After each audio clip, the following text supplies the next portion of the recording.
Hey guys, and welcome back to my channel. Today's book review is on How to Win Friends and Influence People by Dale Carnegie.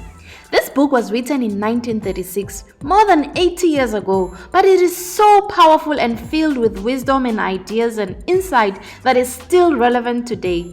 Dale Carnegie himself says the book was written to be used as a textbook for courses in effective speaking and human relations. This book is about the fine art of getting along with people. It's about skills in human engineering. It's about understanding people and effective communication. My friend, this is a book you must read. Okay, let's look at part 1.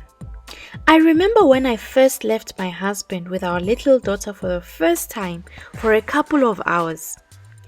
While I was away, the baby soiled herself and he attempted to clean her. When I got back, he was still busy trying to handle the situation.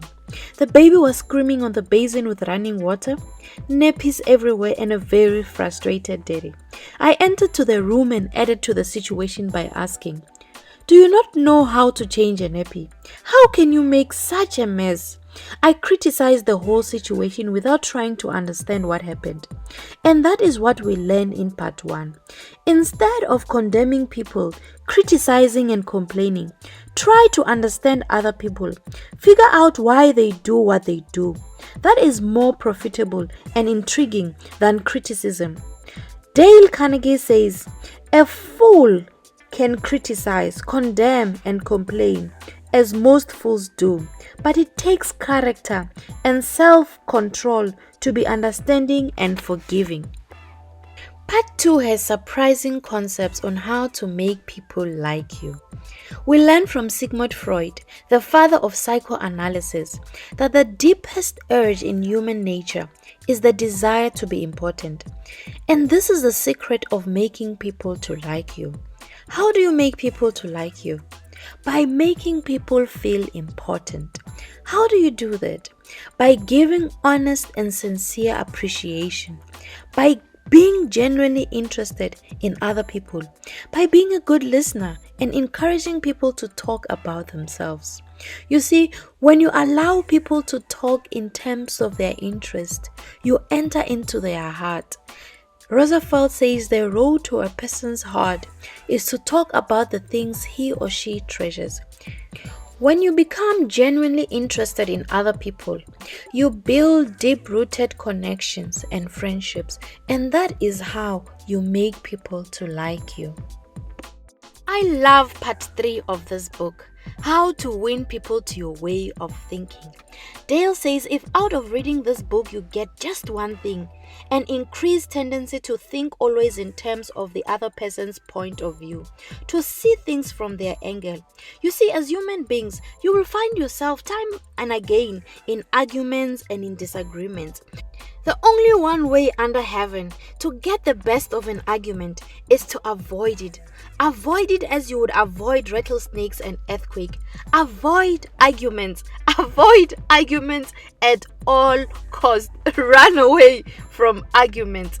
And when you find yourself debating with someone, always control your temper and learn to listen. Don't listen so you can respond. Listen to understand. Don't be too quick to respond. Allow the other person to finish their point. Let the other person do a great deal of talking. Show respect to the other person's opinion. Be sympathetic with the other person's ideas and desires. And really honestly try to see things from the other person's point of view. Part 4 is about leadership. How to change people without giving offense or arousing resentment. Now imagine that you're always late for work and you're always the last one to arrive, and your boss noticed this bad habit. How would you feel if your boss called you to his office and said to you that he appreciates the effort that you put into moving the organization forward, and that he sees all your sacrifice and believes that you are very talented and that you have a bright future? He also feels that you are capable of so much more and that you're a great asset to the company, and he would like you to try coming to work earlier, even though this might not be easy for you. How would you feel about that approach? Think about it. Leadership is about empowering and adding value to people. When faced with a need to call people into order or even tempted to criticize their work ethic and behavior, always begin with praise and honest appreciation. Point out what you like about them. Call attention to their mistakes indirectly and make the fault seem easy to correct by using encouragement. Praise the slightest improvement and praise every improvement. Don't forget the principle of making a person feel important. Thank you so much for watching this video. Please don't forget to give it a thumbs up and do subscribe to my channel. Continue to live an intentional life.